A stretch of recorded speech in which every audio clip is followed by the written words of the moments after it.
know.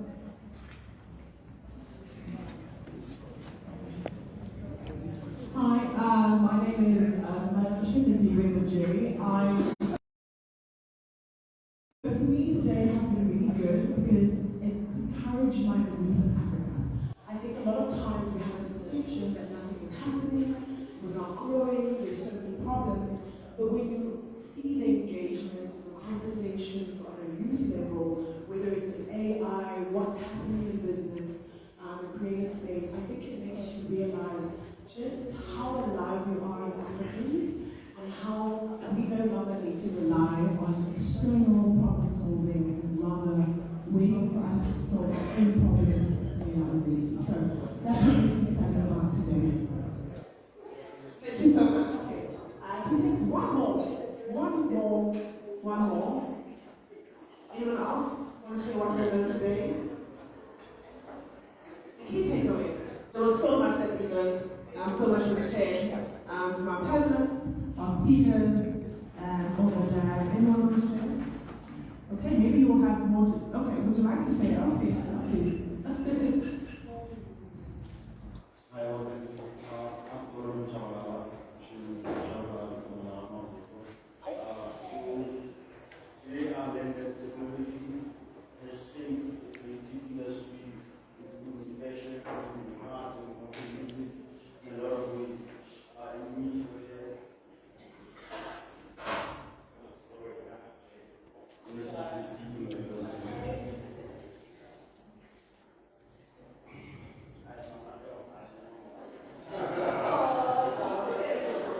Thank you so much. All right, are you ready for the last segment? To get the last pieces of nuggets from our next panel? Okay. All right.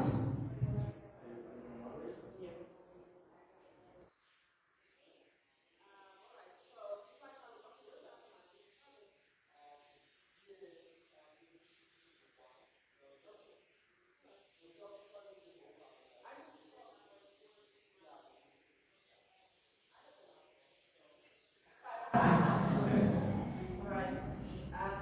Okay, just like how I did with the first panel, I'm going to start with that side.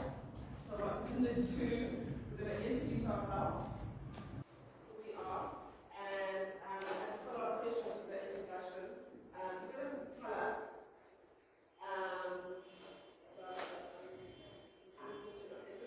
so you're going to tell us who you are and how collaboration, either with leaders or people that are in entrepreneurship, how that works for you or how that contributes to your growth as an entrepreneur, right? Okay, thank you. Hi everyone, my name is Lucinda Zineva, and I am your national first black female mixologist or beverage consultant to represent us here in South Africa and SADC on the global stage. Beverage space. Lucy's Magic is a brand, Magic or Magic, whatever you can remember, is a brand that I have started recently. I did some market testing for the past 6 years to try and place myself on a global scale. It's not very easy, but here I am. So I specialize in education for distilling as well as bartending or mixology in the hospitality space. So I teach your bartenders how to make sure you guys are alive with good, at the end of the day. I host events, seminars, master classes that also teach about alcohol, how to brew alcohol from African botanics, as well as everything else that we have to offer here. I specialize in herbs, our African herbs, not lavender. I'm talking about indoor wine. So that is how I make my drinks and the impact that I have for us and the rest of the world. I specialize in non-alcoholic drinks, especially for people who have health issues, coming from a family that's not very stable there when it comes to sugar, but I do my best in producing products that are health beneficial using our African herbs very spiritual for me as well. And then I also help small businesses with developing products within that space. So I haven't done water yet, but I'm still working on water filtration processes.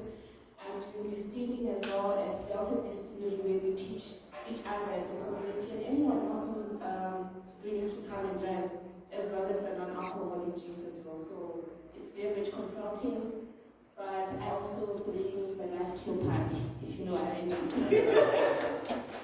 So, to the question, how collaboration, as well as mentorship, if I can put that, because for me it comes as a package. I have been coached by the community, I'm a child of the community. Each and every step for me to get to where I am today, from the security guard and the bouncer at the gate, all the way to your world-renowned mentors, the people who have shaped me to be. My community is here. There's Tamiso Mabana, our lovely cocktail for today. That is my community, and we help each other share information, educational resources, as well as practical tools and knowledge for us to be able to create amazing African products for us to share with the world. Collaboration is important. Mentorship is very important as well. Every tree needs a community. Mentors and networks guide beverage entrepreneurs through this South African market. So it's also a little bit controversial, but we try to be the face of change for African beverages and also educating people about our botanicals and what it means to be the person who's brewing that traditional beer. We have stories, tradition, culture. And through collaborating with people, you get to hear the different stories from how we grew up, how we make African traditional beer and blend that which is different from how we do it in Pumalanga. So I am the bridge to bring that together and cultivate a community of storytelling. So who are my collaboration as the people? What do you want to drink? What's the story and what do you want people to know and understand about what we are putting in our bodies, even if it's alcohol? So that's roughly a little bit about this. Sorry for taking some time.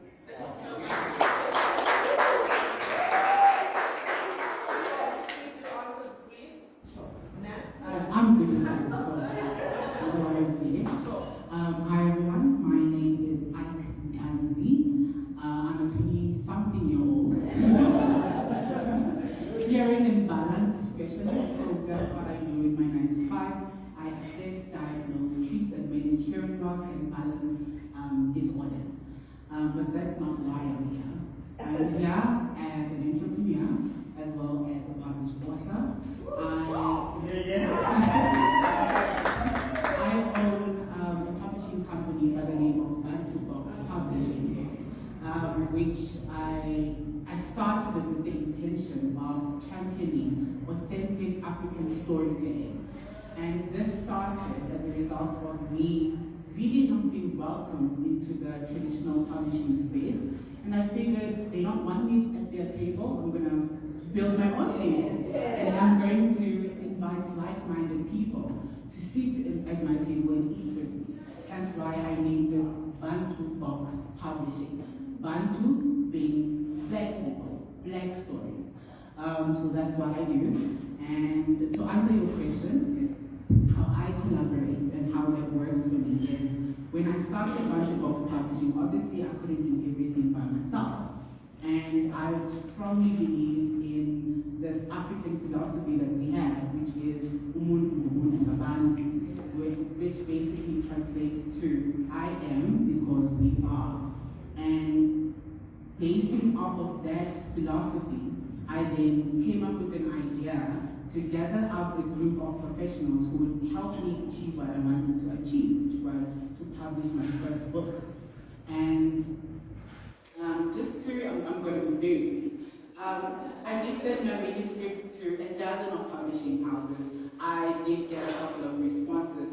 One publishing house that was interested in my book basically wanted to change everything about my book. From the name of my main character, who is Umakwa, they wanted to change that because it's difficult to pronounce and all of that. And I was like, no, because that's going to change the whole story.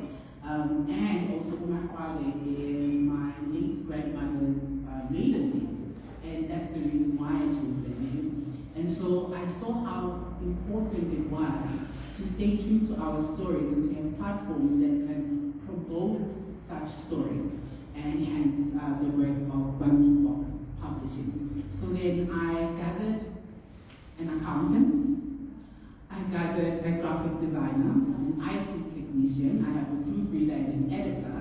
I think I do need a marketing specialist now. No, she's a mixologist. Oh, I forgot to say the other things, but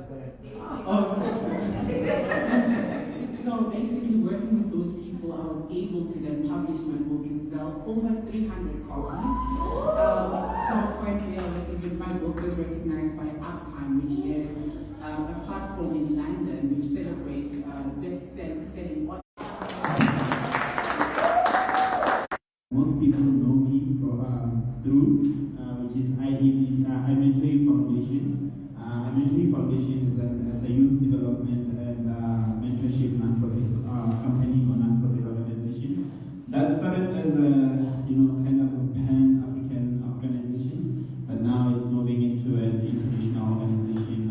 We are based in South Africa, Kenya, Mozambique, Uganda, Ghana, and now we're getting into Asia side. So we are actually getting into partnerships with China, and we've been getting some proposals from other countries like Germany, Italy, and we've partnered a lot. I know few people don't like Americans now, but we've been partnering with Americans, we've been partnering with the American embassies, using their spaces in Pretoria, Cape Town, and now we're getting into other spaces like the Kenyan spaces in other countries as well. So what else do I do? I also do mentorship. I'm a mentor. I'm a leadership mentor. I advocate for mental health. And I'm also a tutor, but I don't focus much. I just have a company that deals with that. So I also do advocate for mental health. Whenever we've had a lot of workshops in mental health, and I work a lot with psychologists. I ended up doing my own courses, in mental health, where I needed to understand a lot. So yeah, how does collaboration actually impact on my growth? Look, like I said, we are now getting international. It was through collaboration. We've collaborated with a lot of organizations, a lot of leaders, right? Nobody. It comes with learning. It comes with knowledge. Collaboration comes with knowledge. It comes with growth. It comes with business ideas. It comes with partnerships. You get to understand who you can partner with. So how it helped me is I've learned a lot. I've grown a lot. And recognition-wise, right now I know I don't. Whenever I go somewhere and say I want to do this, I don't get questioned. I don't get questioned. Why do you want to do this with us? Or where did you hear about it? You understand? So it got to a point where I'm able to just, if I'm proposing something, it does not have questions. It does yes or no. You understand? So yeah, that's how it helped me. And sometimes we don't send proposals, we receive proposals. So it's something like that for me. I hope that answers the question.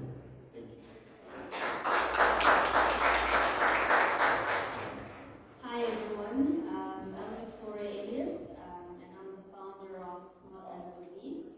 I'm the brain behind the board game that you guys saw earlier on. So I'm also known as the money coach. I'm a business accountant by profession, but I say accounting is a bit boring, right? And I'm a liker of things, and I'm not going to be formal about this whole thing because I'm trying to demystify the idea that finances are difficult and it's boring and it's intricate. I'm trying to make it fun and engaging and interactive, and I'm trying to reach as much people as possible, right? So what I do is I teach people about money, how to manage their money, and basically just how to navigate around it.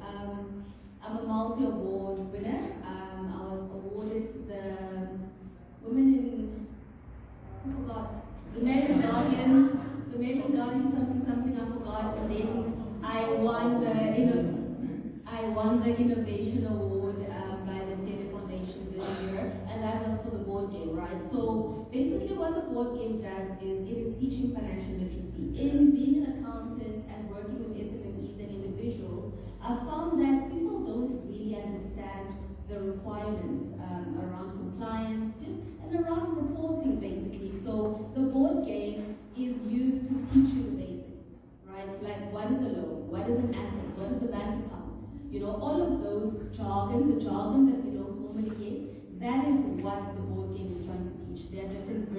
of it. There's an accounting version, there's a kiddies version, there's an SMME version. How we came about the SMME version is when last year the government was busy prompting spazzers to register as formalized businesses. I realized that there is no, there's no rule book that is out there that is helping these locals, these people from our rural communities to understand how business really works.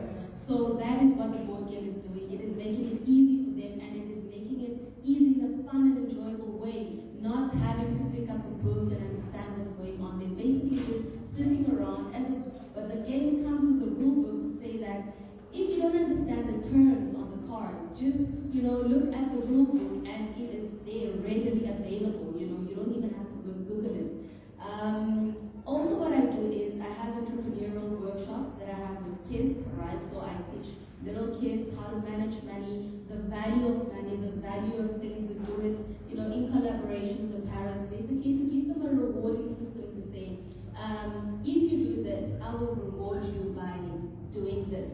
Some parents didn't like it, but I was like, in a way, you're going to give them pocket money. Let them work for it. Let them understand that when they grow up, no one is just going to hand them money out of nowhere. They need to learn that they have to earn the money. So that is in essence what I do. I'm also in the process of publishing my book, getting to your question on how collaboration works.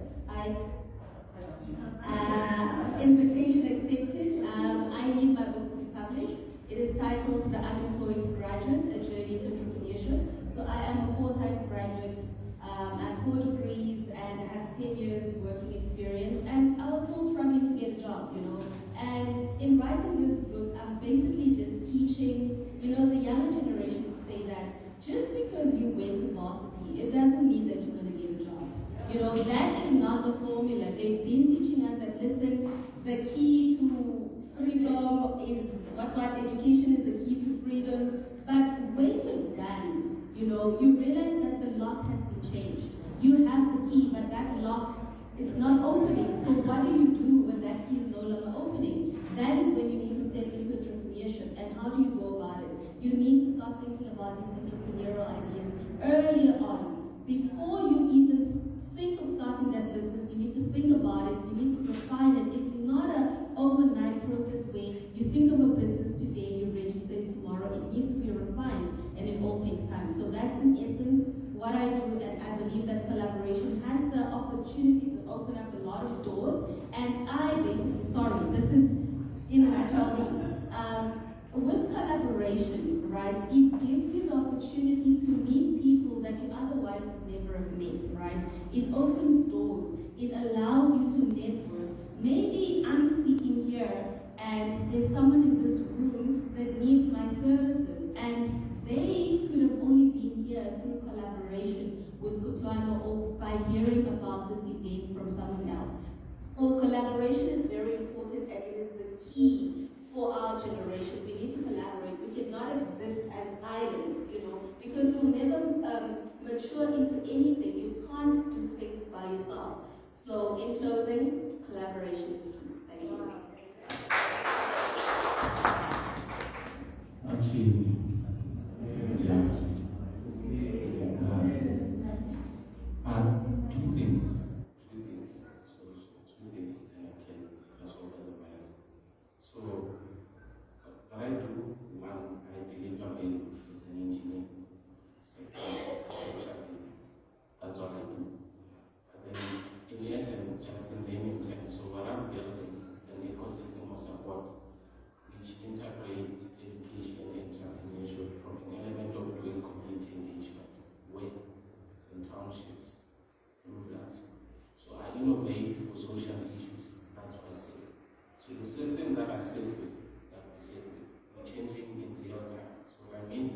So if you guys want to find out more, so my name is Taron Wayne. So that's the full name. You can check me in there. I sit in various boards of any entities. But then when I said I'm changing things in real time, I'm not talking about things that are going to change in 2 years. I'm talking about change that is happening currently. So partnerships again, it's a simple thing. So we sit where we have resources that we can go to anyone who seated here. If you're ready to scale, be at scale. That is us in a nutshell. Hi guys.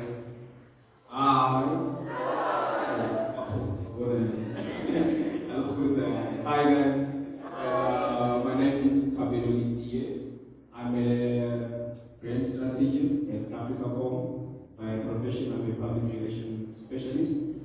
I run a company called Youth to Power. So with Youth to Power, what we try to change is the narrative of power to the youth, power to the people, while we know there's no power that's coming. So it's up to us. So changing the narrative, we say youth to power, go get your power, go chase that purpose, and how we're doing it is by giving practical marketing and communication skills to young people, to entrepreneurs, to those who are unemployed, so that they could create businesses that will sustain their lives and sustain the communities that they are within. So we do that by giving them practical marketing and communication skills. And in terms of collaboration is what we do.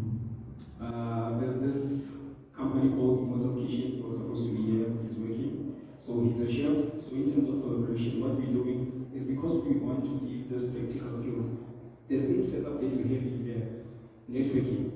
What we're doing is because he's a chef, we create the very same environment, but this time we're having a 5-meal course with wine, cheese ball, and all that. The very same setup that you have in here. So in terms of collaboration, that's how we make sure that we push the narrative whereby young people go out there, they create their businesses, they make sure that those businesses are sustainable so that they could benefit the economy. And also, we also collaborate with their business seminars and all that. We come there, make sure that we educate young people.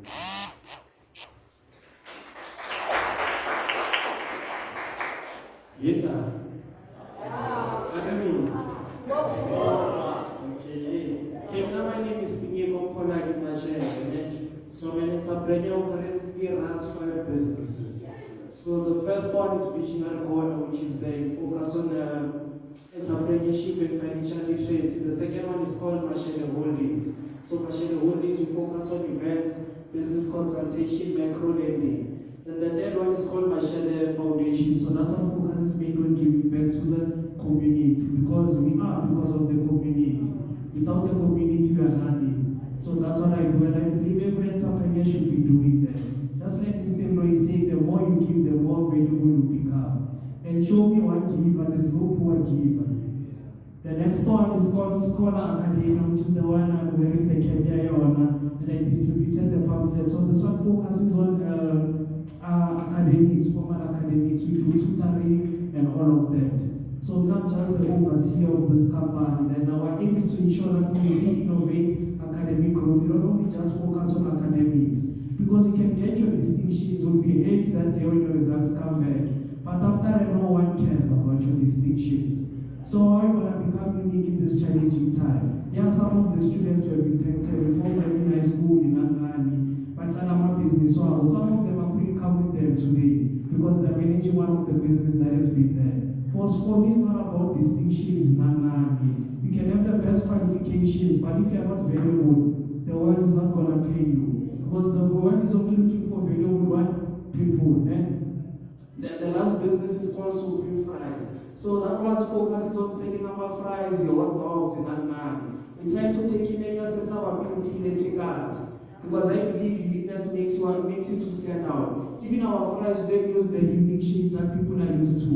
Ours is unique. So what I believe in collaboration over competition. Because I think what's killing us as black entrepreneurs is this mentality of wanting to be sole traders. So running business. What's the use of 100% if that business is not moving? Why not take a stake and distribute opportunity. Take 20%, 20%, 20%, 20%, 20%. But see, we want to have 5 different markets. I've collaborated with Mr. Moloi, Tapelo. Tapelo introduced me to his market. Mr. Moloi introduced me to his market. We are helping one another. Let me give you a practical example. As I've said, we are running Machine Foundation. So with that foundation, usually a year we do 4 projects. But this year, because of collaborations, by April already we have done 4 projects. Which means this year we might even do 10 or 12 because of collaborations. So thank you so much. Let me just use the mic.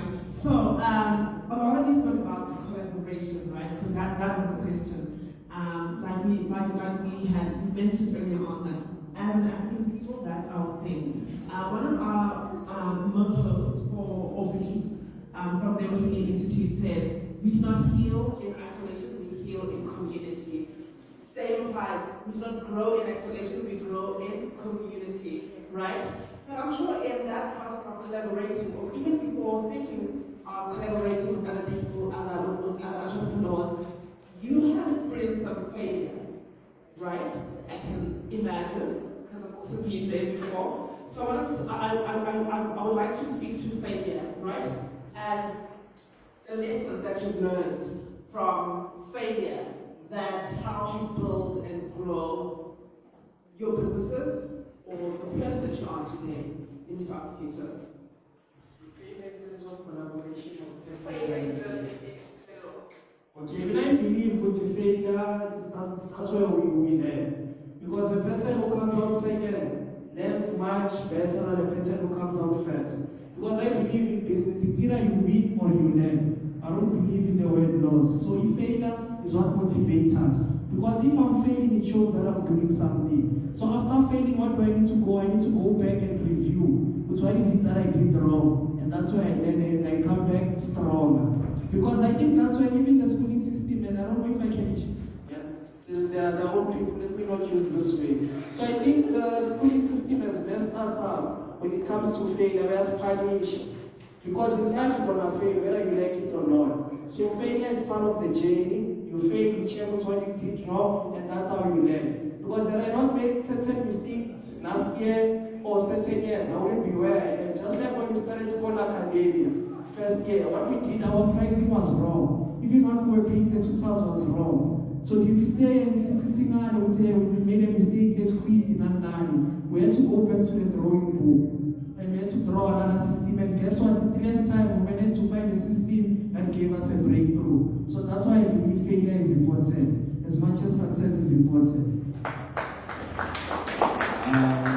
When you're speaking about failure, I think failure is very important. I was one person who, after graduating, my practicals, I always told myself that I'm going to run my own thing. When people went for those work integrated, the readiness and all that, I created my own portfolio when I went there. And I was so scared, and I got the high achiever on my own things. So I didn't experience failure. After finishing my tertiary, that's when I experienced failure because of, I told myself, well, I'm not going to go and knock and ask for a job. That's when I started failing, and it was so bad, guys. It was so bad, failure so bad, it was so guys. So I failed when I started my first company. I called it Crazy Relations because I wanted to put in my personality to art and all that, And you know what I did? I took like everything that I learned from public relations and put it in one company, do everything. Reputation management, crisis management, that's when failure started. Because I didn't have a niche. I didn't have one focus for, okay, I'm going to focus only on this. Then it failed, I did another one. Music communication, same thing. Repeating, I'm not talking. I failed. Until I met this guy who was my mentor in public relations, and it was like, bro, you are a business developer, you are a business strategist. The advices that you gave us, even today, we're still using them. That exit strategy that you came with today, it brought us 100 leads. We are making money because of what you told us. Push in that direction. And that's how I left home. Focusing on everything doesn't work. Stick to that niche, and you will see you're going to succeed.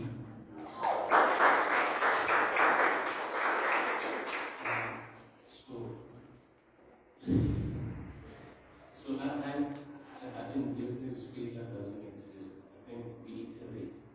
So in simple terms, we basically build a product, we iterate. That's how business is. I don't think failure exists.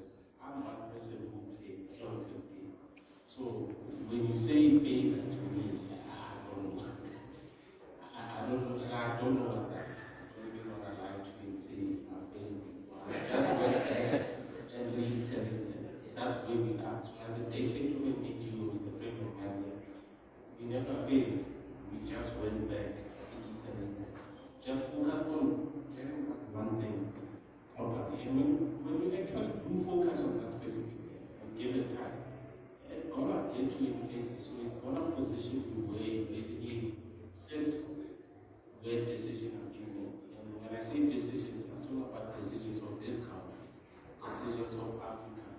So I sit with the most influential leaders across South Africa at the moment. So failure doesn't exist. Let's iterate and go back to the drawing board and still understand why we started, what it is that we're trying to solve. At the end of the day, you can't put solutions of problems that you don't understand. Would you say that, in other words, what you're saying, instead of calling it failure, it's redirection? Definitely, redirection. Redirection, sure. I agree with what you just said. Failure goes. Have a very positive mindset. I always, every time I need to start something or I need to do something, I always put in a positive mindset, and I don't get distracted from that. So with me, I wouldn't say I've failed in life. I would say I would have planned something, but then it does not go the way I wanted it to go, and I go back and find out what could I have done better, and then I go back and do it better.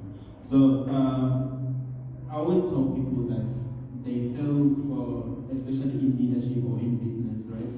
You fail for certain reasons. One, it could be in terms of finances. A lot of people start businesses because they want to make money. So if you are focusing on money, obviously if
process, that's when I got an editor to do the same thing. And then my mistake was, after the editor edited the book, I didn't reread it. I just sent my manuscripts to different publishing houses and didn't get any response for about 6 months. And I figured there must be a problem. I'm not getting any responses.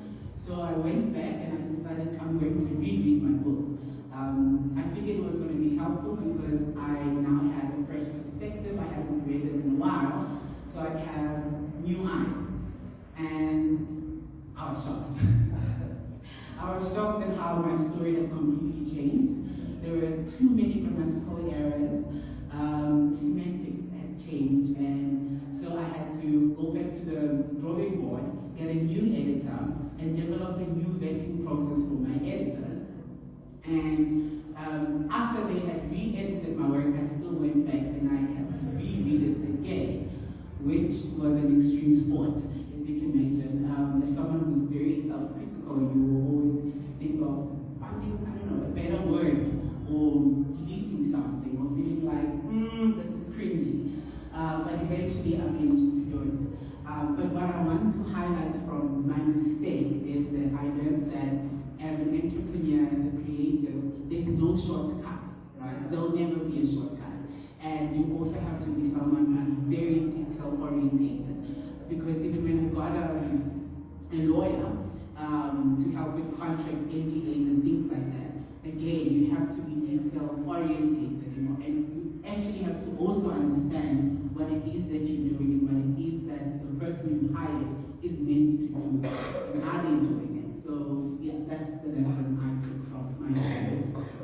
Thank you so much. Okay.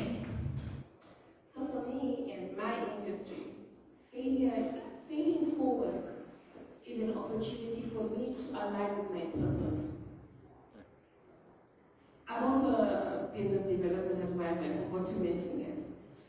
If we're in the business of creating solutions, we need to understand what the problem is. And the problem is an actual problem. Finding solutions requires you to also go through the failures of not it working. So, for example, market testing for me. I have to make drinks that you guys actually like. And if someone says, no, this thing is too sweet for me, or it smells bad, I can't take that as failure. That is what I need to align with what I need to do to make sure you are happy as a customer. So failing for me is a learning opportunity where I need to refine my recipe, I need to refine my market concept, I need to refine what I want you to feel and understand when I give you a cheetah energy drink. Are you going to have the energy? Or is it going to drain you? There's a lot of testing and proofing and failing that goes on in that process in making sure you deliver a product that's marketable, scalable, and enjoyable for the rest of the people. So for me, failure is every day, my guy. If I mix that drink and it's a mess, it's a mess. I have to do it again until the client is happy. So that's the journey of what we go through in beverage. Thank you so much. Thank you. Miss Victoria, this one's for you. Now we're going into the business of building. And your question is, in your view, what are the most underestimated challenges African entrepreneurs face and how have you navigated them? I'll break it down into, I'll firstly touch on the challenge that a women entrepreneur faces, right? So I've walked into rooms where I step in and guys are just thinking, how do I get her into bed, right? So I need to deal with that. Before they even lend me an honest ear, they are already strategizing. After this, can I get you wine? After this, can I get you pizza? And at that point, I'm just like, but did you hear what I was talking about? Did you read the proposal that I just delivered? You know, so it is that issue that is there in being a woman in business. And when we look into the African aspect of things, is the financial aspect of it, right? Business is very expensive, especially if you don't have the backing from family, from friends, from savings. For example, I exhausted all my savings. I resigned, and then I went into my savings, and I went into borrowing, and now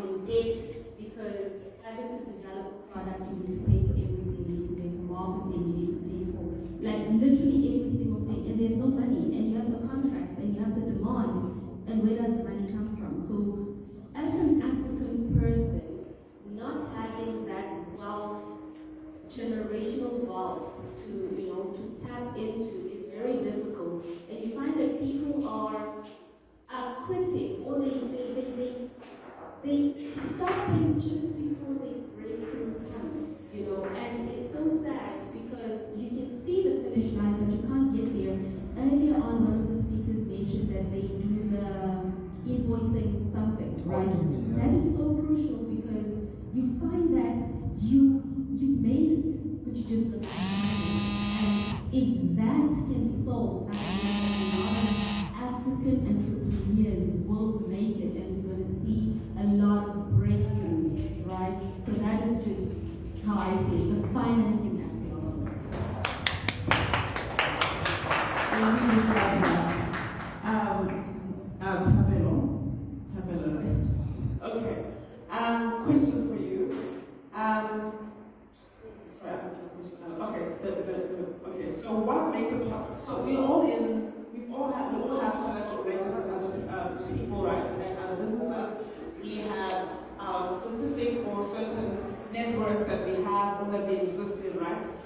So what has partnership? What's my question again? Sorry, guys. A second. Here we go. So what makes a partnership or network truly powerful in your view, in your own personal view? I think in my view, what makes a network powerful is the type of work that each and every one is doing. So if we're going to collaborate, if we're going to have a network, let the network work for us.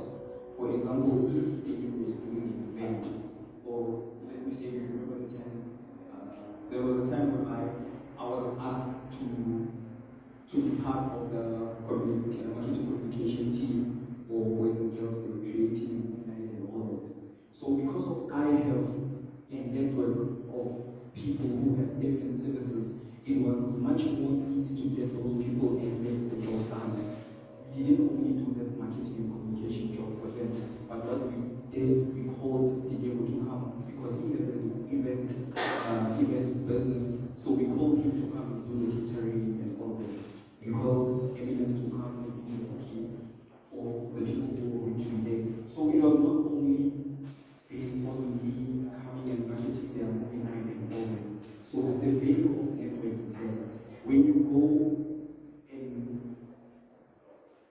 render a service to the people that hired you, you also create that network with you because you know for it. I don't know that one, but I offer it. So this is the value of network. Does anyone else want to take that? Okay. So what makes a partnership or network truly powerful in your experience, in your view? Just one more person. So who wants to go? Vicky, Mamela, Sorry, I feel bad because I feel like you're a real entrepreneur. Okay, so what? Please repeat. Okay. Sure. So what makes a partnership or a network truly powerful in your? I think what makes a partnership powerful is one when the foundation is based on respect, first and foremost. But also you need to be able to gain something from one another, which for me is a new skill. Because of that, I think I've been able to expand my writing, and not just to write novels or fiction, but to also be in writing rooms. Like I've been in writing rooms for Thin Sound, for The Old Man, for many different shows. So now that has kind of expanded my reach in terms of literature, in terms of what I also can produce. So I think when you are going to be in a partnership, there has to be a skill that you're going to learn, or rather, it has to be something great that will help you just grow as a person and an entrepreneur as well. Yeah, I hope that answers you. Absolutely, it does. Thank you so much.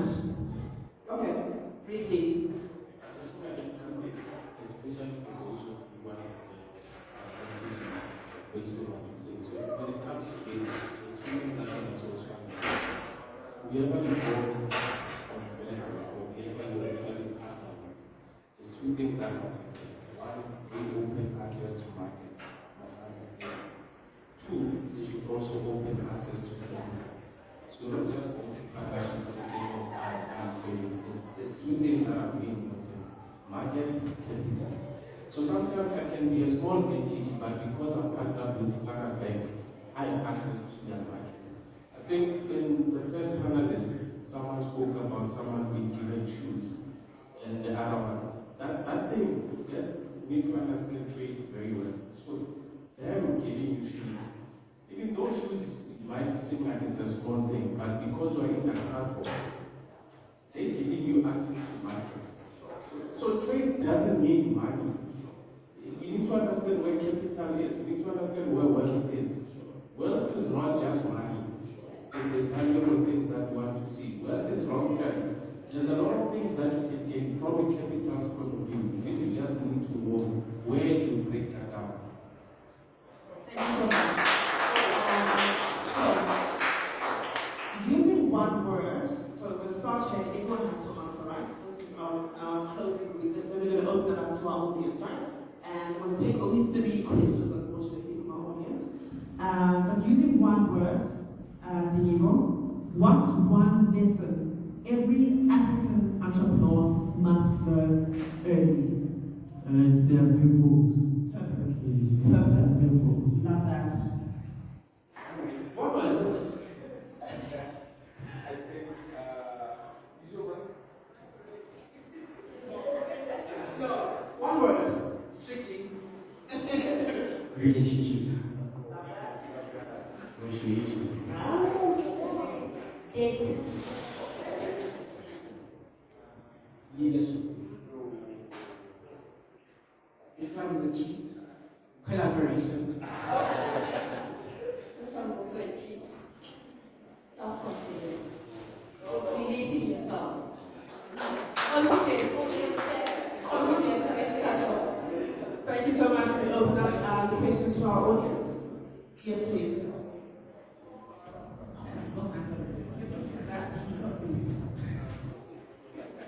yeah, so my question is, like currently, like personally how I am, I love figuring things out. So like for example, early this year, I did an accounting course to my course because I couldn't for my accounting. So after that, then I picked up, there's an open source accounting software, which is contextualized with some. But then now, my question is to Hello, as let's say, a business person, where do you draw the line between, let's say, while you're a startup, you hire somebody to come in, or you see that they need to invest because, yeah, I have trust issues with people.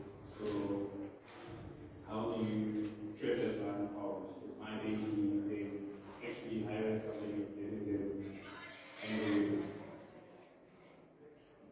Sorry, I'll give you. But in terms of accounting, right, I'll give you an example of what a lot of SMEs are doing wrong. They are declaring zero tax returns to SARS, but they are making money, right? That is misrepresentation. And the reason they're doing that is because they're not hiring an expert to do it. I would have just told them that, listen, go and declare how much you made. You might not even owe SARS any money. Instead, they say, I made nothing. When SARS hires me, I'm coming for you guys. I'm coming. And I'm going to say you misrepresented yourself. Firstly, I'm going to fine you for that. Then I'm going to check how much you owe, and then we're going to add penalties. So it's all of those that an expert, even if it's a once-off consultation that you do, just, find out from them what's their opinion. My consultations are very intense, right? I tell you a lot. So just pay me once off for that consultation and then go do it yourself. But I will give you the guidelines in terms of do this, don't do that, right? So yeah. so I wanted just to ask from this point of view, like someone ran inside my fight. Now we started a new business, which is an account, and I have friends that are in accounts before that. So in a sense now, in that case, I'm coming in as a tech person, so that I can put the infrastructure and everything with the platform. So I'm asking it from this point of view. With Hassan Badri, let's say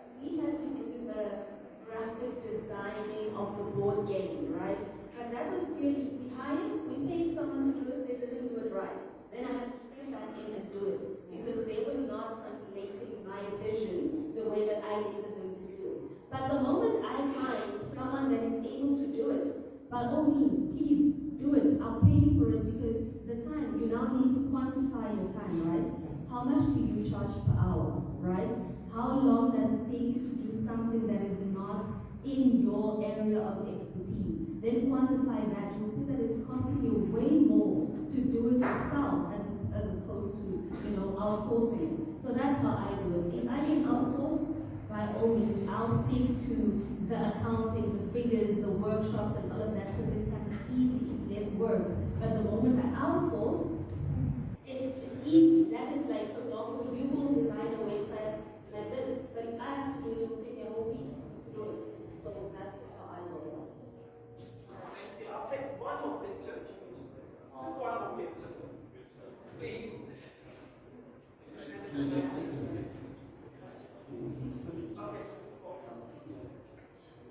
Okay, so my question is that how do you specifically choose a right mentor and leader to get you up? The reason I'm asking this is because I'm a young entrepreneur and I'm starting a business. I'm doing business. So I'm finding it hard for me to understand and find the way to write it right. I need to be more specific with what I'm doing right now. Because I'm facing a lot of failures. But the question was program to the panel, there is no failure.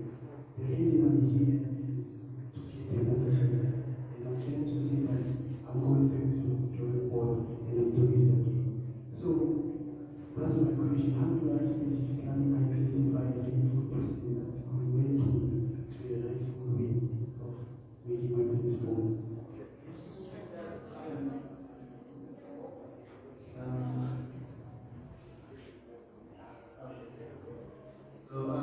Just answer this question first. Yeah, so one thing that I would say is you're working alone, right? So one thing I understand as entrepreneurs, what we are trying to do, the moment you start a business, one thing is you wanna hire people, you need to type, all these things, science and all that. But one thing that I've learned is creating opportunities. So by creating opportunities is get someone, even if you are studying all those things, accounting and finances yourself, get someone that you're going to give an opportunity to, even if you have to be there when they're working, you're not micromanaging them, but you are like trying to also understand what they're doing. That way you're creating a relationship between the two. When she asked what the one way that entrepreneurs must learn or leaders must learn is understand who you're working with, okay? Because a lot of people start companies with people and we're just partners. After 2 years, after 3 years, we find that this business is not really working. I usually start businesses for people and they always come to me and say, hey, I need to remove the other director because they're not active or they're not, they're not doing this, they're not doing that. A lot of people start businesses with wrong partners. So it's one thing that you need to understand as well. Then to come to you, how do you find the right mentor? There's two ways to that. It's either you're looking for a private mentor or you're looking for a mentor, like a general mentor, that will help you build your business. So if you're looking for a private mentor, that you having to like now, it's either you're posting or you're creating a post that saying, I'm looking for a mentor, and that mentor will come, or they apply and then you interview them, how are you going to help me and all these things. But if you're looking for a mentor, for instance, Kutrano is in business, a right mentor for you is someone that is your role model, right? It's someone that you're looking up to.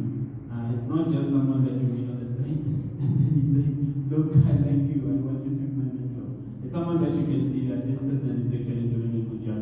This person is busy and they have the passion, you understand? And you want to be like them somehow. So that person should be your mentor. Yeah.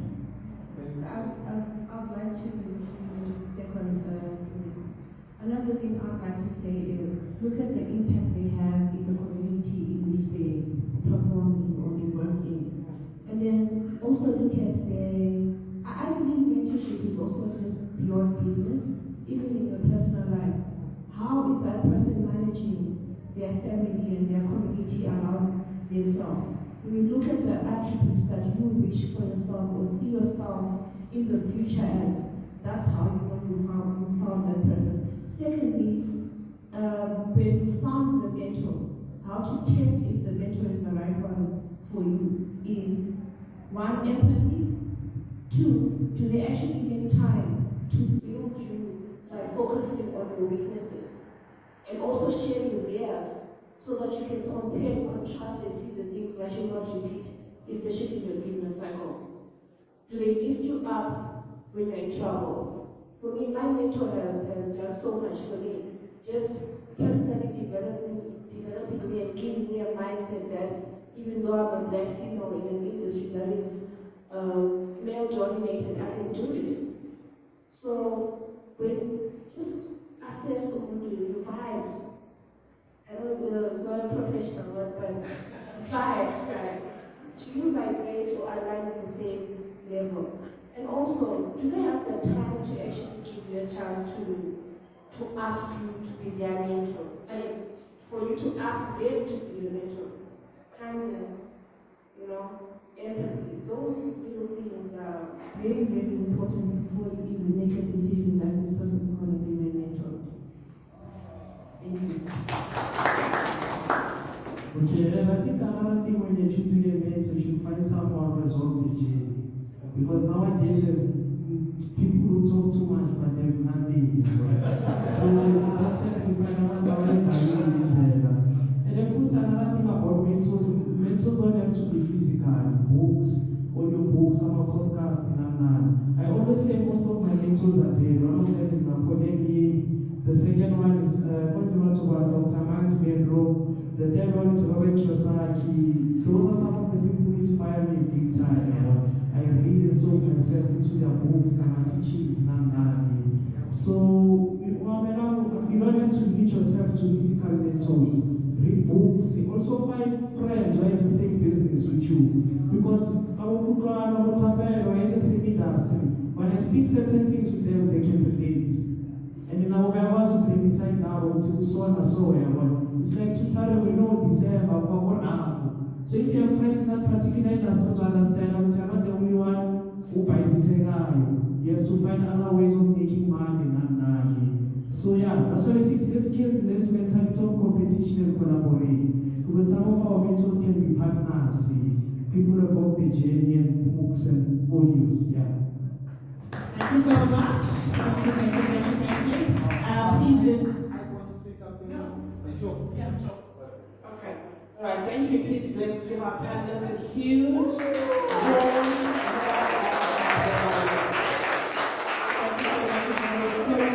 Thank you so much to each and every one of you for being here, for sharing your questions, your thoughts, your comments. We really appreciate it. Please don't forget to post any content that you took from today on social media and tag African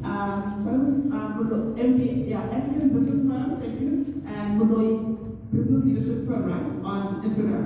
Thank you so much. Have yourselves a wonderful rest of the weekend and travel safe. God bless and goodbye. Thank you.